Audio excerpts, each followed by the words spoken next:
Nasaan na umano ang mga pangako ni President Bongbong Marcos nang nangampanya pa ito at bakit umano nagtatago ito sa kanyang sekretary na si Laurel?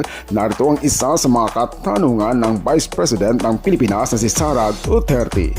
Narito, panoorin po natin ang full video. Ako naman si Kudander TV. Ay, huwag siya yung sumagot. Hindi naman siya si President Marcos. Diba?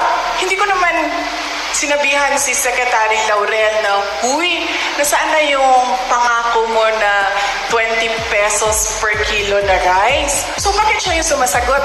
Ang pangalan niya ba ngayon ay Bongbong Marcos? Diba? At saka bakit nagtatago yung presidente sa likod ni Secretary Laurel? Si Secretary Laurel ba yung nagsabi nun? Hindi naman eh, diba? Diba? Naalala niyo ba yon? Nakita niyo ba yung video na yon? Nangangampanya pa, di ba? Oh, di ba siya yung nagsabi? May evidence ba tayo na si Bongbong Marcos nagsabi nun? Well, si President Marcos ang nagsabi nun? May evidence tayo. So, hindi dapat si Secretary Laurel ang sumasagot. Hindi. And thank you.